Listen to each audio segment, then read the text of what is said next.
Hey friends, it's Len here at 1A Auto. Today we're going to be working on our 1996 Dodge Ram 1500. And we're going to be doing something super cool, installing a light bar. You know what they say, out with the old, in with the new. I can't wait. As always, if you need this or any other part, you can always check us out at 1aauto.com. Thanks. Let's get these old ones right out of here. We got our little ground wire off of there. Power wire's disconnected. We're just going to come right under here and we'll be able to take off the mounting nut. It's onto the stud that holds these lights. There we are. We'll just put this back together. Maybe somebody else can reuse this someday. Okay, so now we need to make sure that our light bar is going to be centered. Whether you decide you want to put it on the bumper, your brush guard if you happen to have one, or I don't know if you're going to put it on the top or the bottom. That doesn't really matter so much, but wherever you're putting it, it needs to be in the center of the vehicle, right? You don't want to have it kind of sitting off to one side and a big old gap on this side. So for me, I'm going to measure my brush guard. I'm going to go from one side all the way over to the other, and I'm looking at 47 inches right there. So now I'm going to measure the light bar itself. Even though I know what it is, it's 41 inches. 47 minus 41, 6. Divide that by 2 is 3. So each side of this light bar to my brush guard is going to be 3 inches. And that's going to center it. So now that we know that we need 3 inches on both sides, we can move along with starting to put on the mounting brackets. Okay, so now as we're getting close to starting to set up the mounting for this, what we need to think about is if this is going to go on top of something or underneath something. For me, this is going underneath my brush guard, right along that shelf where I like to step up onto so I can work inside my engine bay. So I'm going to have my wiring, which is right here, up along the top, okay? But if I was putting this on top of my brush guard, I would much rather have this wiring underneath. So that way there it's kind of hidden along the light bar. So for me, I'm going to have this facing up. We're going to grab our brackets, we'll put them over here, we'll grab our bolts and our tools that came with the kit, and we'll be able to start the install. All right, so you'll notice that you have this knurled edge. It can go on either side and right along here, okay? So if you want to, you can put it this way and put your mounting bolts right under there, or you can go this way, put your mounting bolts just like this on the outside. It's completely up to you. It's your preference. You do you, boo-boo. All right, I just want to say that. For mounting these in to the light bar, you're going to use the bigger bolts. Your kit's going to come with small bolts and big bolts. The small bolt, not so much. The big bolt, that looks good. Okay? This one we'll use for this when we go to put it into whether it's your bumper or your brush guard or whatever you've got. Okay? So where I'm mounting underneath my brush guard, I'm going to put this leg going up. I'm going to take my little mounting screw here. You could use thread locker, but the problem with thread locker is if you go to adjust this, which is very simple just by loosening it, and then you can adjust your bar so it's facing up, down, whatever you want it to do.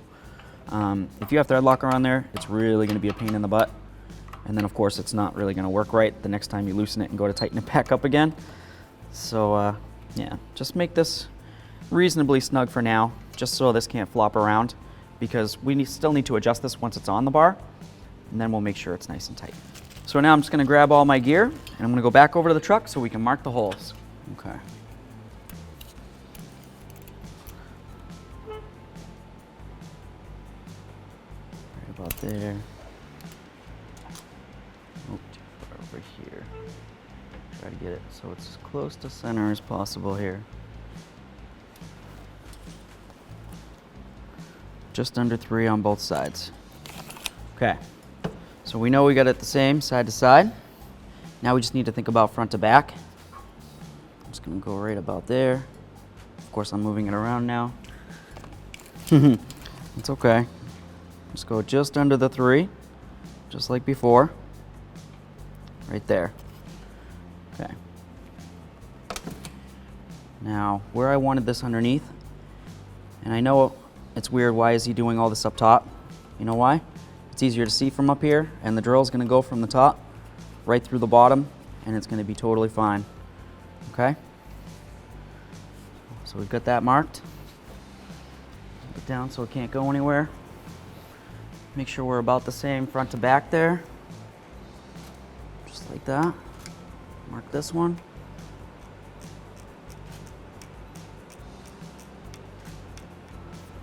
Cool. We'll get our light bar out of here.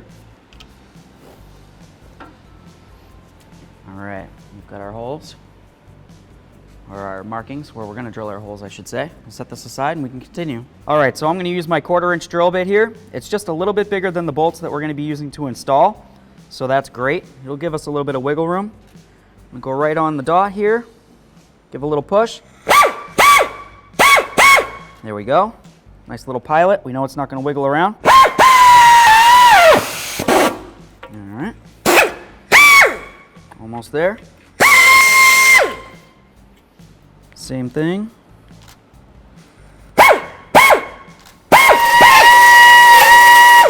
Very good.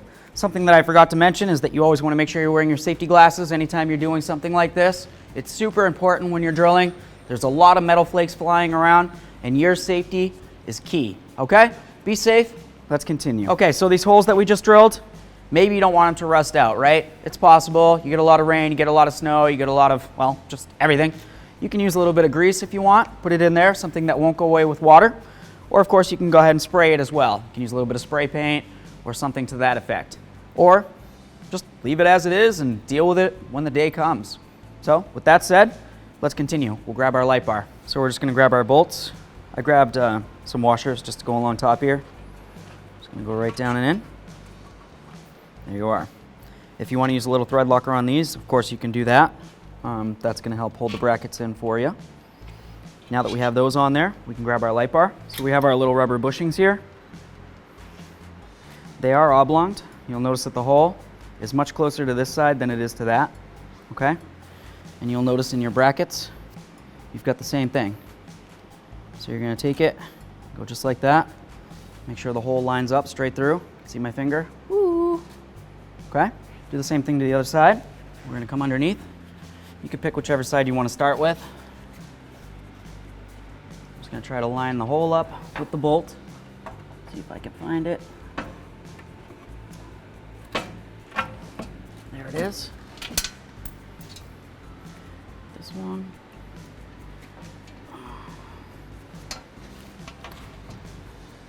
I'm just using my 10mm socket to get the nut started on the bottom there. All right, so that's started. We'll do the same to the other side, and then we can continue. See if I can get this nut started on there. Awesome. Okay, so we have both started. Let's go ahead and snug them up. So I'm just using the ratchet right now to hold the nut on the bottom side there, and I'm using the Allen head that was provided with the assembly to tighten it up. Just make sure that this is nice and tight. You don't want this loosening up and losing your light bar down the road or on the trail or wherever you are. I'm just gonna go one more here. Oh yeah, cool. Same thing to the other side. All right, so we're gonna take our wiring. We're gonna go right through here, okay? Got a nice big hole. Come up this way. Right up along here. This is gonna come through and into the engine bay. Pull it nice and taut. That looks good. Can't see it hanging down really anywhere.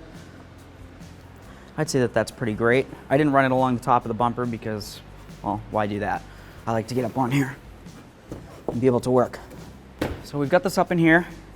You'll notice that this vehicle probably has a lot more extra miscellaneous wiring that maybe yours does. Like I said before, this is a work truck, and you know, it's just got all sorts of accessories. So let's continue. All right, so 1A Auto was kind enough to give us a wiring harness for this. So just open it up real quick. We've got our relay.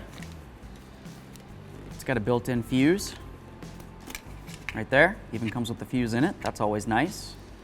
It's quite the surprise when you go to hook up your power and you don't have any power and you're like, there's no fuse. Nope, 1A hooked it up. This is great. So here's our battery connections. Positive, negative, obviously. I'm sure I don't have to say that. We have our electrical connections here, and that's gonna go right here to our light bar, okay? You'd have what you would call a male end and a female end. I'm not gonna go into the explanation of those, but one goes into the other, and that's the end of that. to continue down the line. We've got this little connector here, which is great because then you can just disconnect it. This is going to go inside the cab of the vehicle, right? And obviously this isn't going to fit through the firewall. So they made a nice little connector here, so you can take something as small as this, which is much more handy than trying to shove this through, right through that hole right there, and we don't have to make any new holes. Thank you, 1A. This is all really great, so let's get it wired in. All right, so we're gonna go red to red, obviously. Push it right in there. Black wire to black wire, just like that. Awesome. If you had some heat shrink you could put over it, that would be great. If you don't, you need to make sure that you wrap these up with electrical tape so that they're separate from each other. You can't have them bonk, bonk, bonk, touching against each other. Just start with one wire. Not only is this gonna separate the two wires, but it's also gonna help keep moisture out of there. Is it waterproof? I wouldn't say it's waterproof. Is it water resistant? Sure. Okay. Just gonna go right around all the way up past those terminal ends, just like that. Make sure there's no open areas that you can see any bare metal. That looks good. Now I'm just gonna put them both together. Tape them together this way. It's always a good idea to overlap when you're taping something like this. Just kind of go like halfway past where the other one ended, your last strip. Just continue on like that. Very good. That's awesome. Put this in here. Booyah. Love it. We're gonna take our relay, come underneath all this wiring, and go right along the battery. Go around that battery hold down, and then right over to here, there's a hole on the battery tray. That's gonna be great because the relay has a little mounting spot. We're gonna go right there, and we'll make sure that we secure it with maybe a bolt with a nut on the bottom side there, and that's just gonna keep it from flopping around. We can take the rest of our wiring. I'm gonna bring that through along this way too, the part that's gonna go up into the cab. Just like this. Awesome. Run it underneath everything here, so it's not kind of going up and over and around. And come on, Lynn. This is a nice long wire. That's awesome. Perfect. Okay. We're gonna take this, and we're gonna try to put it through this hole right there. There isn't very much space, but I'm sure we can do it. All right, so we're gonna connect the red wire to the positive here, the black wire to the negative. This is just temporary. All we're doing is just a simple test to make sure that everything's going the way it should. Ooh, yes.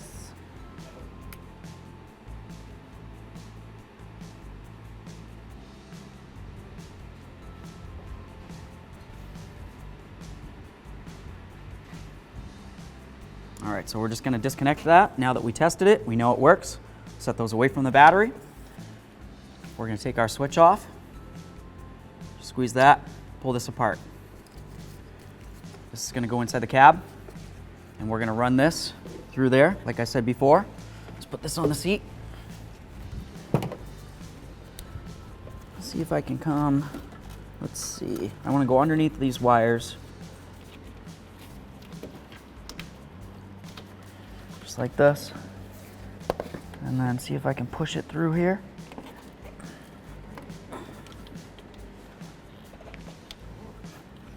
Okay, there it is.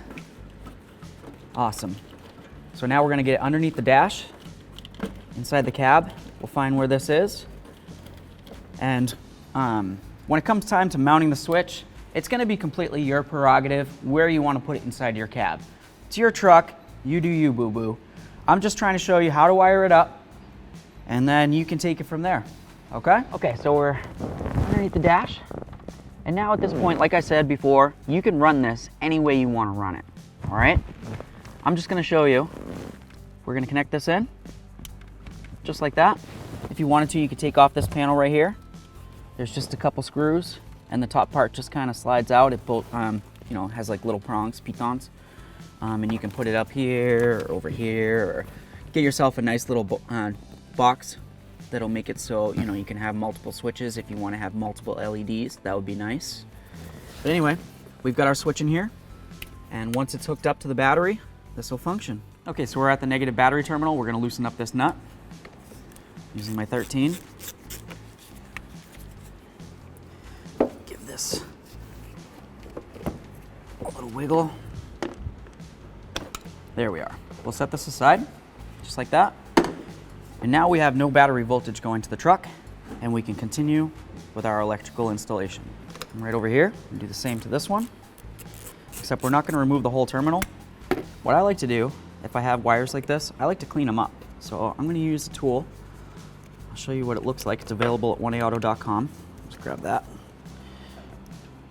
Maybe with the, there we go. Come on. There it is. We're going to clean this all up, so that way there we have a great area for this to connect onto, and of course it's going to be a better area to connect onto the battery. So we've got this tool right here. It's got a little sanding disc on it. This is available at oneauto.com, like I said. We're just going to clean this up.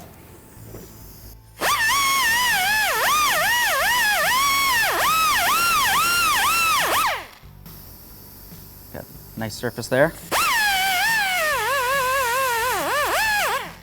Do the same to the other side, of course.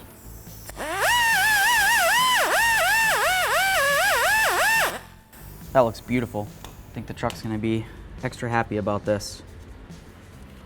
Hear it thanking me now. Thanks, Len. You're welcome, truck. Anything for you. Let's get this wire up on here. You can set it so it goes down and under. You can set it however you want. Maybe I will. Maybe I'll bring it down and under here. Might make it look a little nicer. Get that out of there. Whatever, it's following me. Oops. It's distracting me is what it's doing. Just like that. Okay. We'll snug this up. Give everything a nice wiggle. Not bad. Okay, we'll come over to this side. We're gonna remove this nut as well. Just got a little snug right there at the end, of course. I'm going to try to keep this away from the negative terminal. That way there we're not making a connection and then taking it back off and making it again and on and so on. Sorry, no, set that aside. All right, so let's get all this out of here. We're going to clean all these up just like we did the other side, and we'll continue. Okay, so it's time to reconnect the negative battery terminal. I'll put it right on. Try to get it down there as far as you can. That's decent. Okay. Now what you need to think about when you're reconnecting wires like this is what would be the most important wire. Obviously a nice big thick wire is probably going to be drawing a lot of energy. You want that to be as close to the terminal as you can. Let's put that there. I'm going to go with the next biggest wire. Looks like it's this one. Just like that. You can set it however you want. You can stack them up on top of each other, facing this way, that way, whatever you want to do. It's kind of your prerogative.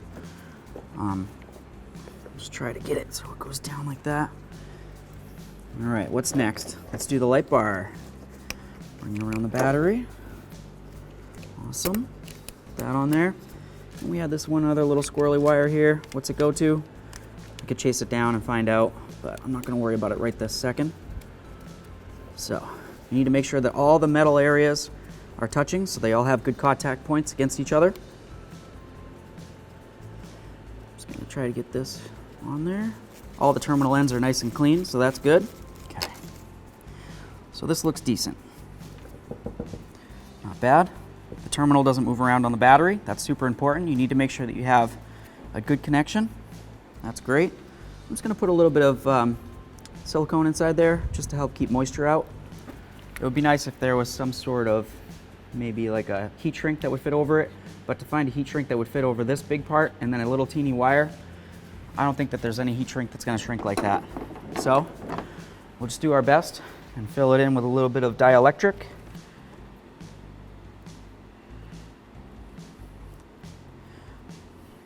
For the purpose of the video, we'll just say that that's good. I can fix that up a little bit better later. All right, let's see if it works. Ooh. Len likes. Truck, yeah. Thanks for watching. Visit oneauto.com for quality auto parts shipped to your door, the place for DIY auto repair. And if you enjoyed this video, please click the subscribe button.